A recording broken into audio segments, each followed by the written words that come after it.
Yo, what up, guys? I'm back with Chris, and lo and behold, the return of the GOAT himself, special guest, the boy Robbie B, F1 Fantasy Hub. How are we feeling today? Good, Tyler. Thanks for having me, boys. It's always a pleasure to chop it up with you. So, thanks again for having me on today. Definitely, it's always good to talk with you. And this year, I've been doing an F1 fantasy team, so I'm gonna need your help in a little bit because I'll show you in a little bit. But I let the emotions and my favorite drivers get the best of me, and I probably don't have the best lineup. So We can get to it later. It's all good, man. All right, so we got F1 Fantasy Hub back on the pod. It's been a kind of a hectic start of the year. Piastri and McLaren not looking awesome. Aston Martin apparently is a they look like P2 worthy team now. superheroes on the I mean, grid. they went from zero to hero in a summer. And then, like, we come back. AlphaTauri doesn't look particularly as good. Haas, I mean, we're not even going to get to the most mediocre lineup that I think is on the grid right now. I know that's harsh, but I think that's true. Yeah, Yeah, I back you on that one. What do you think about Haas this year, Rob? I have to agree with Tyler there. It's been like I mean they haven't really made too much of an impression on the grid so far. I mean, I've seen the Hulks qualified quite well, but K Mag hasn't really. I mean, neither of them have really shown out on race day, and I haven't, kind of got an inclination as to when they'll tighten it all up. I hope it's soon, but I mean, like you say, it's not exactly the most inspiring lineup from those guys. But again, I think that's kind of what they wanted to go for, right, with that experience. So maybe later in the season we'll see a bit more from them. I mean, Wh- I agree to some extent with the experience, but God damn, man! Like you could have gone with any other route. You already have the experience with K Mag. Okay, you ditched Mick Schumacher. I understand you waited until the last minute. You could have gone with anyone. Sargent possibly could have drove for the American team. Daniel Ricciardo obviously was on the table. I mean, I understand you played it safe picking up Hulkenberg, and I know you have experience. You don't need to worry about rookie mistakes. You don't need to worry about race strategy, racecraft. You don't need to worry about that. I get it, but if Haas is going to get this clean slate of new sponsorships, okay, they did away with the rookies. All right, we did away. We've got to have some sort of excitement, and I'm telling you right now, I'm not excited about this roster. It's not. yeah, Rob, would you put either of those guys on your fantasy team? No, I don't think so. The entire organization, man. I Like, mean, we should. spice it up. Do Yeah, something. I agree. I agree. It's not. I mean, from a driver's perspective, as we just said, like they're not the most inspiring team. I mean, I'm happy to get into the details of the fantasy stuff a little bit later, but neither of them really fill me with much confidence so far.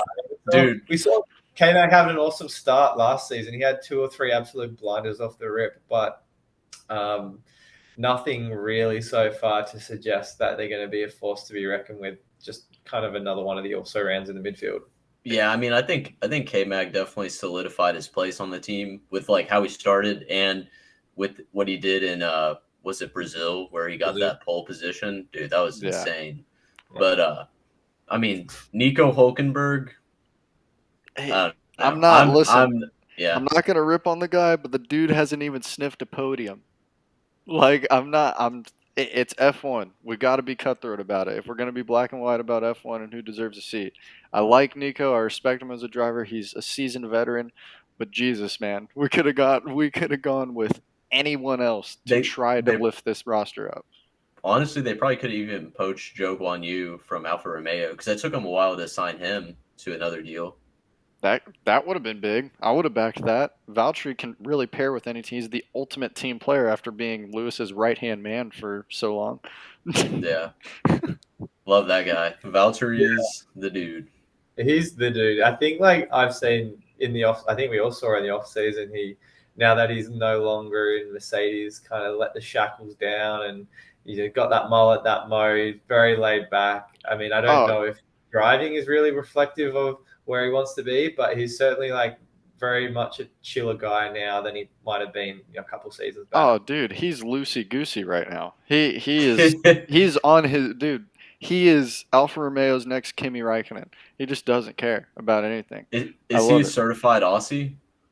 I I think would. we adopted him. I think we. Bro, speaking of Aussies, I mean, let's just move up the lineup because I don't know. I think Williams and McLaren. Is it Williams and McLaren or Haas and McLaren that are both dead last, or is it AlphaTauri? It's Let me pull that up real quick. AlphaTauri, McLaren, I believe. Oh, and then like I'm not gonna lie to you, bro. It's really hard to watch McLaren operate right now, and it's really So hard to like the last two races have been damn near. All right, let's just race for data. Mm. It's been that. It's kind of depressing seeing the old Australian Daniel Ricciardo leave, brand new life Australian, which I love Piastri. I think the driver lineup's great. They nailed it with the driver lineup, but the car's bad. I think, yeah, as everyone knows, Danny Rick's just kind of laughing to the bank after or after being pushed out the door. And Piastri, I think that first race wasn't ideal, but that second race he qualified, out qualified Lando and was in like a good spot to put in a good result. And the car kind of didn't. I don't know. It's hard to say, but he's got all the pieces there to really make himself a force to be reckoned with on the grid, I think. Yeah, I just I don't know. I think they made the right decision by hey they got to apparently instead of one guy being technical director of everything right now they have a team of people to okay let's bounce off ideas what we can do to the car if we're going to start making drastic changes we have to do it now because in this era F1 I mean especially since the tape everything got reset with the brand new car there's no weekends you can take off and if you're going to make a decision you got to make it quick which in my opinion that's the one thing Ferrari has going for him this year now which yes maybe a plan doesn't work but they're at least committing to one plan instead of being on plan E after 2 laps in yeah, I like think last year with Ferrari, one of the things that really stuck out to me is like it never seemed like they were racing their own race. And when I started getting into the rallycross driving, I took like a rallycross like driver's course through the organization that runs it here. And one of the first things they told us was like, when you go to the track, you do your course walk and you plan the race that you want to race and you need to just stick to your strategy. You got to figure out what works best for you. You can't go out there and copy what other drivers are doing because that's where they're getting success. You need to find the area that you get success in. And it always seemed like Ferrari they were on their back foot all last year, just trying to do what counter whatever Red Bull does. And it didn't work out for them. Yeah, I think a lot of teams are now, I wouldn't say copying strategies, but certainly taking inspiration from other cars because of how certain teams are performing this season. So I agree to an extent, but you look at, Red Bull, they've been the benchmark for the last couple of seasons. oh dude And there's obvious talk that Aston Martin have taken inspiration from them, and then last season a number of teams took inspiration from Ferrari and their innovative side pods. So I wouldn't say it's a copy paste, but it's certainly kind of see what your competition does well and use kind of instruments from what kind of serves them well to benefit you as a to team. go off the back of you saying that it's perfect because didn't Toto either today or yesterday come out like, hey man, the Red Bull like I'd be damned if I don't copy something that the Red Bull's doing right now because it's a rocket ship. I mean, everybody looked down on the pink Mercedes. Everybody looked down, McLaren when they actually had that competitive car in 2021. It started looking like the Mercedes. It had the same nose cone. It had the same. They're Mercedes powered now. Like it's you might as well take some sort of notes off this year's rocket ship, and that one happens to be Red Bull. I mean, dude, just like on Twitter, it looked like a video game with Max passing George, like he was on pace 99 and George was on 70. It was like, dude, it didn't even seem real. That thing is unbelievably quick, and you can stick it wherever you want. You just don't see the Mercedes or the Ferraris really fighting back at all because they know it's just not their race anymore, Mm-hmm. like it might have been a season or two ago. So it's a bit sad given that the championship already seems sewn up after 2 races, but you can't really do much about it because even if you fight Max back on one turn, he'll nab you on the next one. So I it's mean, it's just just kind of it's proof in the pace too, because the dude can virtually start wherever on the grid and potentially finish P1 or P2. Like, he mm, started from 15th and it was a summer breeze getting to P2. He was already halfway up the grid by lap 10. Like, mm. Yeah, it makes no sense. Well, it I makes sense mean, because they're in their ingenuity, but it's just, yeah, that car is insanely fast. But I think like on one interesting thing that I'm hearing is you guys are saying, yeah, maybe you should copy the leading car. I think Lewis Hamilton came out saying, uh, no one's ever found success in copying another team. You need to like you need to work on what you find best. You can't just go and try to, oh, hey, look at that side pod. Let's copy that. And I think a lot of teams are getting stuck in doing the side pod and all the aerodynamics above the car. But I really think that Red Bull is probably getting their edge on the ground effects, like what's going on beneath the car with their floor and everything. It's the stuff you don't see. I think that's separating them because even last year you saw Aston Martin came through and they did a complete copy of their side pod design. And that is true. That Spec B car was exactly what the Red Bull was last year. where did that really get them? They didn't get that far. They made a giant leap this season, though. Yeah, I think that's just from all the money that Stroll's been channeling into the development of the car. It had to kind of pay off at some point. I think there was Yeah, obviously surprises last season where they didn't make as much progress through the midfield as I think a few people expected them to. But they have made that same investment this season, and they've also poached a couple of engineers from other teams on the Oh, grid. for So sure. something had to give, and I guess we're seeing the fruit bear after. Yeah, I mean, so with this season and how it's going, Aston Martin's a clear, P2, P3 finisher as of 2 races in. Obviously, it's extremely early to set that in stone, but Red Bull, I mean, me and Chris have said it before. If Max is having engine troubles or something causes him to fail, he's almost a guaranteed P1. He has the ability to win every single race as long as the weekend goes well. Checo, I would love to see a Nico Rosberg and Lewis Hamilton fight between Checo and Max. I just won't see it because Max is going to cry to his engineers. Checo's going to let him pass. This is unfair, but okay. Like, it. I don't know. How what's your prediction on seeing team orders being super heavy with Red Bull this year? I personally don't think it should come into effect this early in the season. I think that kind of takes away a little bit of the entertainment value of the race. But obviously, Red Bull have a race to win. They don't really care about fun factor. I definitely think Perez will be Max's only opponent for the World Championship this season. I just can't see it really going outside of Red Bull. But we saw last season when Perez was in Brazil was trying to nab a couple of extra points to finish second, and Max obviously didn't give back that position. Oh So no, not at all. I wonder kind of what that means in the races this season if they do enforce those team orders. What ultimately happens if Perez pulls back, or if there's a clear agreement behind closed doors as to what the strategy is. But I wonder if that will ultimately boil over into something more than just team orders or strategy.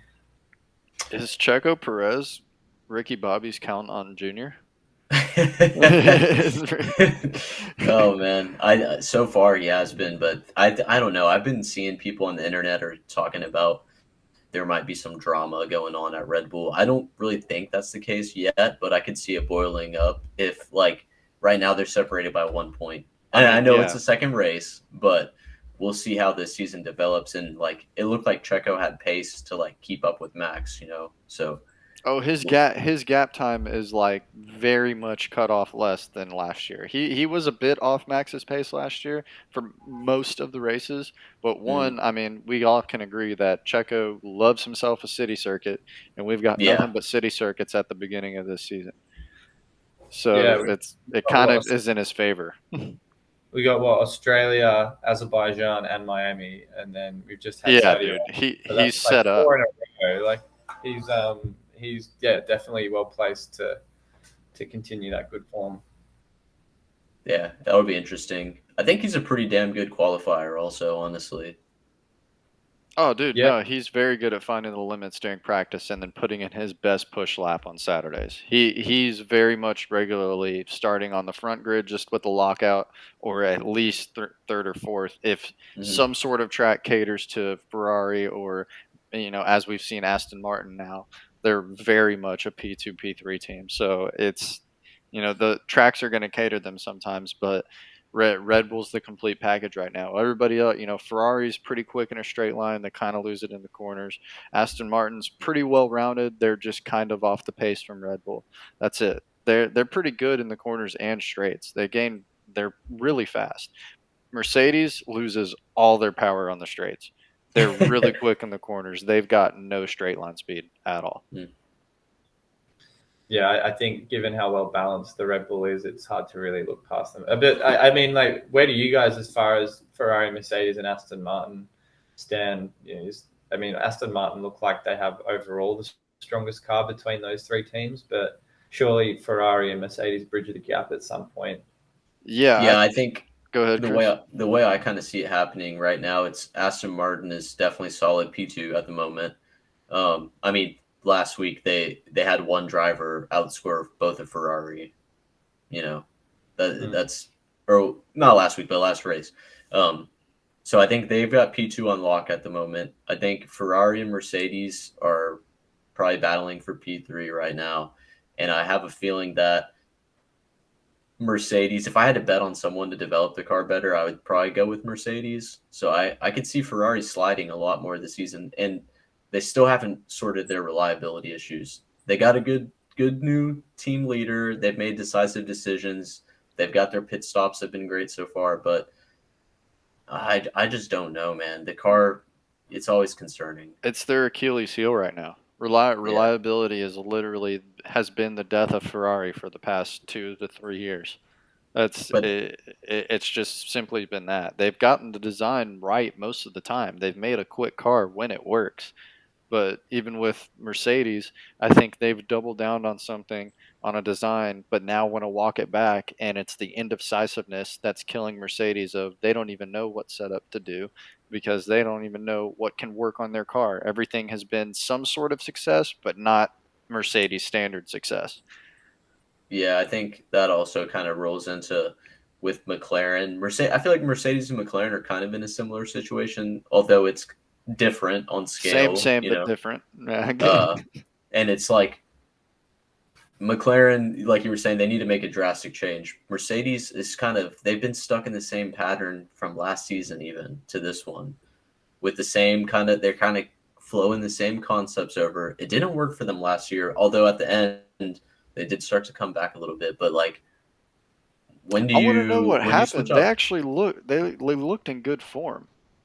Yeah, Yeah, yeah, they did. They really closed the gap as soon as they came back from the summer break, I thought. And it's just a matter of them implementing those changes and improvements sooner in the season if they want to remain competitive. But there's also talk that, they want to focus on investment in next season's car. I'm just like, I get the point if it's a lost season, but at the same time, isn't if you're fighting for a P2 in the constructors, there's money to When is the right time? Yeah, when are you going to pull the trigger? When are you? It's exactly how we thought about Ferrari. What it was, it took 4 races into the season for them to go to.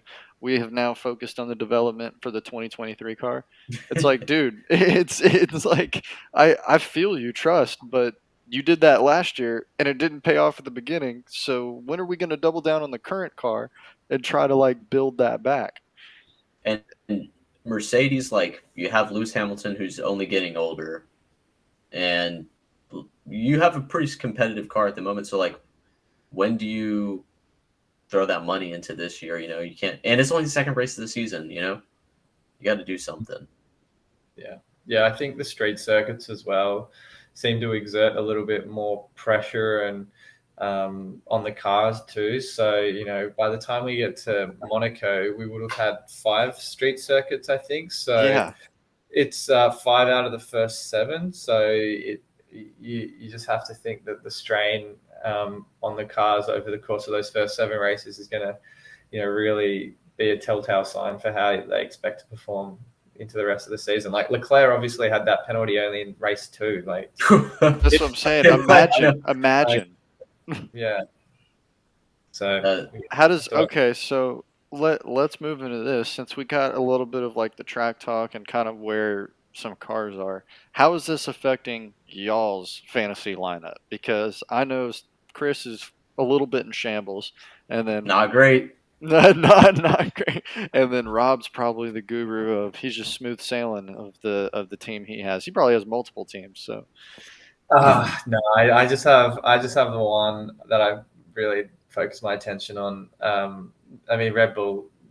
So yeah, I don't know how much you guys know about it, but they've introduced an additional constructor. So last season it was 5 drivers and a constructor. This season it's 5 drivers and 2 constructors. So people are more incentivized to choose a cheaper midfield constructors because I guess last season it was really only Red Bull, Mercedes, and Ferrari that people would rotate. Oh yeah, there was no use of picking any other team. Yeah. But the biggest mistake F1 made was price Aston Martin at like a bargain basement price. So they kind of pretty much ruined the game in a sense that everyone, given how cheap Alonso, Stroll, and Aston Martin are, just piled in on them with 3 Red Bull guys, Perez, Verstappen, and Red Bull, and then just rotate whoever's the leftover driver in that final slot. So F1 kind of butchered the game a little bit this season, but there's just one meta strat and that's it. Yeah, that's pretty much the template, the meta, whatever you want to call it, is 3 Red Bull, 3 Aston Martin, and then a budget driver that's priced under 5 million. So it really hasn't made for a super exciting first couple of races in terms of variety. But last week we saw Stroll DNF, so that kind of spread the field a little bit, and then people with Ferrari in week 1 got hurt a little bit with Leclerc. So it's Chris is smiling. He's like, that'd be me. That'd be me. So it's been a bit of I guess a mixed fortunes for some people in the first 2 races, but I think by Australia it'll be pretty evident that the majority of the engaged player base have a very similar lineup each week. Yeah. Where are you at, Chris? What's your team looking like? All right, so I made 2 teams just to kind of see how it went. My the team that matters, the first one. I picked Verstappen, Leclerc, Alonso, Logan Sargent, and Zhou Guan Yu, and then I did Red Bull, Aston Martin constructors. I kind of copied you on that one. I saw what you were doing. Yes, week 1 wasn't great. Leclerc DNF'd. I had the double bonus on him. So that feels bad. Wasn't ideal. Next week, my other team I had was Verstappen, Carlos Sainz, Alonso, Bottas, and Albon, and then Aston Martin, Red Bull. Then I had the double on Verstappen. So week 1, that team was better. Week 2, they were pretty close, but my team 1 did very well. I kept Leclerc because I couldn't figure out how to change my drivers. So, yeah, I kept Leclerc by a default of I didn't know how to change. And I'm still with the same team right now, but like I'm trying to see what I should do differently. And I think as much as it's going to hurt me, I need to let go of my emotions and just cut Ferrari from the lineup. Yeah, it's hard because I made that same mistake in the first race of last season, played a couple of favorites, and it did not end well for me either. So that set me back really badly, actually, but still managed to salvage a top 3K finish out of 1.5 million. So that's not a bad end result. So it's a long season. That's the thing I try to remind as many people as possible is you can really butcher your first couple of races and be kind of in no man's land. But all it takes is a couple of strong weeks where you're paying attention when some people lose interest, and that can really boost you up the ranks a little bit. So I was able to salvage last season's first 2 race mess, and I'm sure you'll be able to do the same. It seems like you've already got the makings of a very solid team. It's just maybe one tweak or 2. But remind me on this because I was late to the game. I haven't signed up and haven't played yet. But what's the starting budget? Like, what are you working with? 100 million. So Jesus Christ. So yeah, it's 100 to choose 5 drivers and 2 constructors. And I forget how rich the F1 universe is sometimes. $100 million. Yeah. Sounded like a Dr. Evil play. Yeah. Holy shit! I was about like, yeah, you start out with 10 mil, you do this. Nope, already what 6, 8 figure? No, what was that 9 figures? Yeah, 100 million. Yeah, yeah. Holy yeah. God! But All right, how much does a constructor cost? What's the you going? could call it $100 to dumb it down. Like Yeah, that's it's true. all Yeah. like it's all proportional. But like Red Bull, for instance, there I haven't got the numbers in front of me, but I think around 27. Or do you, Chris? Yeah, I have this up right now. I'm looking at my team. So Red Bull is 27.4 million. Verstappen's 27.1 million. God So damn, you he's can damn buy. near the whole team. He's doing. Holy hell! Leclerc, he's 21.2 million, which overpriced in my opinion at the moment. Yes.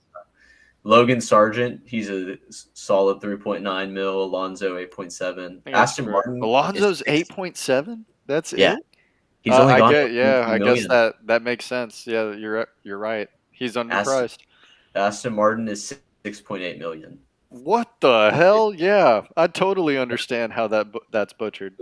That was kind of what I was alluding to earlier. That in the off season, F1 delayed the release of the game because last season they got prices wrong where Ferrari were undervalued and then turned out to be the second best team through the first 5 to 10 races. Mm-hmm. And so they delayed the release of the game this season to base the prices on preseason performances, and they still managed to F it up with Aston Martin. Red Bull, I still think they also got wrong. Like Verstappen and the Red Bull constructor need to be at least 5 million more each, and then Fernando, Lance Stroll, and Aston Martin, depending on which one it is, needs to be 2 to 3 times the price. Dude, yeah, you can add a 10 next to them, dude. You can yeah, easily. Alonso could definitely be at least a $16 million. I was gonna say floating between the 20 to 16.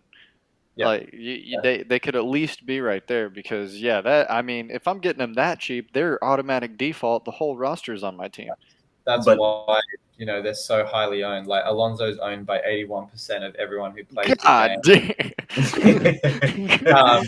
And then Aston Martin are owned by 73%, and Red Bull are owned by 55%. So yeah, it's the entire player base.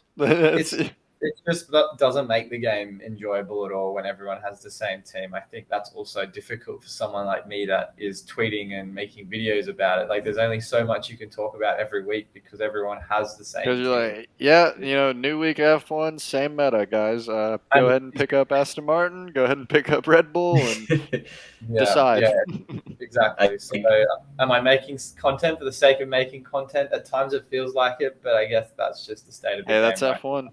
Imagine the era of Hamilton. There's no Mercedes news other than, all right, he won his 7th world championship. Woo, sweet. W11, fastest car ever built. Woo, sweet. But it's the same thing. And now that I know those prices, good God, I'd make the same team. I would copy exactly what first place is doing, and everybody's doing it. Copy Aston Martin. There we go. Copy Aston Martin. But yeah, there's a little bit of fantasy right there. I'm gonna work on my team, and I'm probably just gonna do what the meta is, sadly. But maybe next year they'll get it right. It's to be competitive. That's what it sounds like you got to do. Maybe I'll just keep Ferrari in there for the love. Look, I do encourage some people to go a little differential, just to A, play your own game and have fun, and B, like, there are instances like last weekend where people who owned Aston Martin got hurt because they had Stroll and they had Aston Martin. DNFs in this game are like a -20 hit to your total score for each DNF that you have. So if you're, let's say, if you had Stroll and Aston Martin, that's -40 right there, and people who had Ferrari would be laughing because they fared much better than Aston Martin that weekend. What's the incentive when you're playing the full player base and you place let's say you just have an incredible miracle weekend and you place inside the top 10 of the entire player base? Is there any reward system? Is there any for like week to week performances? I don't believe so. They have prizes for end of season, so you can have a blinder one week, but if it's not sustained, that's true. Yeah, I guess fluke weekends kind of do it for it. Yeah, so the top 3 get tickets or paddock passes or whatever it might be, or F1 TV subscriptions. But I mean, it's not. And I think all of the winners of the different constructor and driver leagues that F1 have organized also win certain merchandise. But I mean, I don't really play it yes, I obviously play it to win, but I don't think I'm ever going to finish first overall. Oh yeah, that's just hard. And that's a boon for content than for me. So that's just a bonus. But realistically, I think I get more of the satisfaction out of the community and the people who want to learn more about the game. So that's No, when they show that little curve where it's like at first you start up and you're doing good but you don't know shit, and then you learn more and your performance goes down. Yeah. It sometimes feels that way because like I've been doing fantasy football and like I do a bunch of research. I'm like, oh man, my team's gonna be so good this year, and then just like random shit happens, like injuries or whatever, and then you're like, why do I even try? Why do the guy that auto drafted his team's doing better than me? Yeah, that's the frustrating thing when casuals do seem to like just get lucky and make a mockery of people who pile time and effort into building out the teams. But I think over the course of a season, I think those people who pay more attention to the game are obviously going to bridge that gap. But certainly, like one-off weeks or a couple of weeks to start the season, you do see people who just some people might just get lucky with a certain driver or a certain team and race ahead of the rest of the competition because of certain results. So it's just I find that being persistent and clued into all the stats usually pays off over time. Yeah. Oh no, yeah. The fantasy community especially on your neck of the woods, bro, it's you've had some for real gains the past couple months, even though this past year, bro, you've like really taken off on Twitter a little bit. Baby steps. It's not. I'm not getting too carried away with it. It's obviously nice to have people engaged in the community, but I do have a bad habit of comparing, where I'm at to people in fantasy football in the US and then the Premier League as well. Like it's F1 from a fantasy perspective is a very small fish. It's a small niche right now, but you're killing it. Nice. Yeah, it's nice to feel like I'm one of the more recognized voices in the community, and people actually want to listen to what I have to say, because I could just be dribbling all day and people don't care. But it's nice to feel like there are some interested people out there. Yeah, I mean, it doesn't help that the game's, like you said, broken a little bit. So I don't know. Yeah. Maybe you'll make some content about how they can fix it, and maybe they listen to you. Oh, look, it'd be nice. I don't know if it's like this in American football, but certainly in like fantasy Premier League in the UK, they do have some of the more vocal and known content creators do provide input to the developers and the software. So I'd like to think if F1 and F1 Fantasy continues on the trajectory that it's on, then you never know. In 2024 or beyond, I would love to be able to provide some input, because I think the game probably needs a little bit of a fix at the moment. Oh yeah. I mean, like you said, it just doesn't make it right when it's like you have a team that's highly successful, that's super undervalued. So it just comes with hey, by default, I'm going to pick this because I would be dumb not to. And it also saves my money and I can win. So it's like the perfect win-win situation.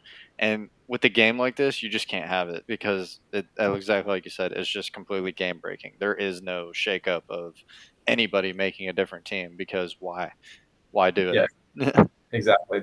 There were flaws with the game last season, and they went about fixing those problems then, and we've got new problems this season. So I do wonder when F1 are on a cadence that's like probably more balanced than it is now. It just seems there's always a problem wrong with the game the last few seasons. So hopefully they managed to resolve it from 2024, but I mean, that's still a whole season away, and people left the game last season because of those issues. So I really hope that we don't see more of the same heading into next season because of what we're facing at the moment. Yeah. So I think let's just get to the Australian GP now, kind of go through what we kind of see is happening, and then just wrap it up. So it's your home race, basically, Rob. How you feeling? Good. I'm feeling great. It's a home race for sure, even though you guys know and a few people know that I obviously live in the US now. So I don't know if I can say it's my current home race because I consider Coda and I Miami mean, you Vegas. got more new home races now in this country than you do. Yeah, yeah, but it's exciting. It's broadcast at 1 a.m. New York time, so Oh, I'll be up early. Sorry, I won't be up early. I'll be staying up late for that. oh, But that's 2 a.m. for me. Let's get it. no, wouldn't it be 12 if That'd you're be 12, Oh buddy. wait, no, 12. Yeah, you're right. You're right. 10 So o'clock, baby. Oh, that's easy for that's you, bro. nice. Time. But yeah, it's gonna be good. I'm really excited. Obviously, Piastri is gonna be the hometown hero. It's a shame Danny Rick's not there to drive Oh, that interest and popularity. Heartbreaking, obviously, but I think it'll be a good race. I have hopes that it'll be probably the best of the season. Although last season, I don't know if we actually saw much of an exciting race in Australia. I do. One moment that did stand out to me last season was Albon going the entire race and pitting for his only that's set of true. Dude, He did last like lap. 53 laps on one set of On a tires. hard. Yeah. that Yeah, was insane. And he got yeah. a points finish also, He right? came 10th. Yeah. Yeah. So that was memorable for me. So hopefully we see more of that. But I think the race winners and podium is a foregone conclusion after what we've seen so far. So I just hope it's not too much of a snooze fest, but I just worry it could be. Chris has a hot Max, take. I know it's Max, Checo, Alonso? Is that what we're seeing? I think it could be Checo Max, then Alonso, Ooh. or maybe a Leclerc if he has a good day. But I mean, Australia has a lot of straights. It's got that long back straight into that sharp chicane. It's got the long grandstand straight. I think it's got one more in between. I think there's 3 DRS spots Yeah. on Australia. Yeah. Yeah. So I can only see, I'm just looking at the map now. I can only see 2. okay, 2. I Yeah, think you there might. was 3 at one point, and then I guess they went down to 2. Yeah. That sounds about right. So I don't know. I think it's a good circuit, but it seems to favor the Red Bulls by the looks of things. Yeah. Oh yeah. I mean, you can at this point you could just shake up 1-2 Red Bull. It's going to be a lockout. It's basically kind of predicting who's going to get that third spot. I would like to see, a Ferrari or Mercedes, but you never know. I could see. So Leclerc does not have the engine penalty this year or this race, so he will be starting where he qualifies. True. I think that he could be our podium third place guy. I mean, in my opinion, I think Leclerc's a safe choice for P3. I think Alonso's a safe choice for P3. I think Russell is kind of a safe choice for P3 if they nail the strategy and the Mercedes isn't punished so bad, because for whatever reason, man, I feel like that car takes a beating out on the track, and it's not that they're bouncing everywhere. They just don't look comfortable. We've seen George Russell in a comfortable car, especially when he subbed in for Lewis at the end of the 2020 season. I think it was the 2020 season he subbed in. The COVID sub? Yeah, and did a race. So we saw him comfortable in a car. We've seen Lewis comfortable in a car. I think that car just it beats the hell out of whoever's driving. So I mean that I can see that if it's consistent, I can see Russell on P3. Lewis, he's like a P3 P5 kind of character to me right now. If not, maybe a little bit less. Honestly, he hasn't really been in form for me.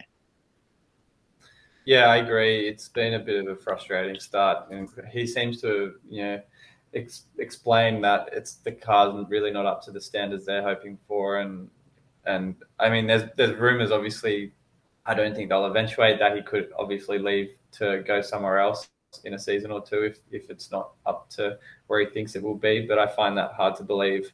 But I don't know. Like it could. I think it could be either of him or Russell. Russell seems to have really come out early in the season and shown that he's not a number 2 driver on that Mercedes team. So I think the onus is on Hamilton to pretty much prove that he still is that guy, or if he's not that guy, then I guess it's curtains. Yeah, because the maybe. moment he becomes not that guy, he's out. I disagree. I think Lewis Hamilton's still the number 1 driver. He showed up on race 1 and finished ahead of George Russell, and maybe he had a bad weekend last time, and that trash circuit that he's never done good on. But Yeah, I think he's gonna do better than George this weekend. And me and Tyler have a running bet this season that I think Lewis is gonna finish ahead. Tyler thinks George I've Russell's gonna always finish been ahead. super high on George Russell ever since he got in on Williams in 2019. I think George Russell is an equal machinery to the top guy, can be just as good, if not better. I really like George Russell, and I definitely think he's coming for that driver number one spot at Mercedes. I just think it's new time. It's the passing of the torch. Lewis, you got 7. You got 7, bro. Let's share. Let's share. I know you want to breed the undisputed, the guy that has the most. You want that 8th one. I know. You He want wants to that be Tom Mr. Brady. Goat. He wants the Messi stat. He's won everything in his sport. He wants that. Yeah. But I'm telling you, if it's not going to happen in the next 3 years, it's probably not going to happen for a little bit. I think he will end his time at Mercedes on his own terms, whether that's retirement or if he ultimately moves somewhere else. I think it'll be the former, but I don't think I could ever see Toto or Mercedes pushing him out just because he doesn't not at all. top 3 or whatever it is in the drivers. So he's done everything he needs to. He's delivered them, 6 drivers championships. So yeah, he's done everything he needs to really to solidify, to forever be. I am Mercedes. I mean, I wouldn't be surprised he has some sort of ownership stake after he leaves or retires or something like that. Yeah. Yes. My money's on Mercedes for that 3rd podium. Okay. With George Russell being the driver. Let's say Hamilton. I'll say Hamilton. Yeah. God damn it, bro. Good. I'm still putting Leclerc number 3 for me. We already know it's going to be Max and Checo. I think Max is probably going to win it. I think Max will win it because obviously, like Checo, the race he did win, he did have the aid of having 14 people between them. So it's like I agree there, but I don't know. I still think any city circuit, I cannot count Checo out of either being pole position and qualifying day or at least getting P2 or something like that. I think the dude knows how to qualify at a city circuit. It would be nice to see him snub the fastest lap from Max this weekend. I mean, he even hit that. I want that Checo sabotage from Monaco last year. It's an inside job. That shit's funny. Well, yeah, man, we got Australia coming up. Rob, it's been a pleasure. Please, everyone, go follow F1 Fantasy Hub on Twitter. I mean, the dude's absolutely blowing up, and he deserves every bit of success that he's getting right now because I would like for him to be the go-to guy in fantasy world for F1. That would be super sick to see. Oh, well, early days, but I appreciate the support. You guys have been there from pretty much day dot, so can't thank you enough for having me on and for the continued engagement on Twitter and YouTube and everything else. Totally, yeah. It's been awesome. It's always good talking with you. Unfortunately, we didn't get to meet up at the U.S. race, at COTA, but we'll figure it out. Chris had the time of his life, bro. Had a great time. Once we finish top 3 in the fantasy and we get our paddock passes, then we'll go to whatever race we want. So. Good Lord.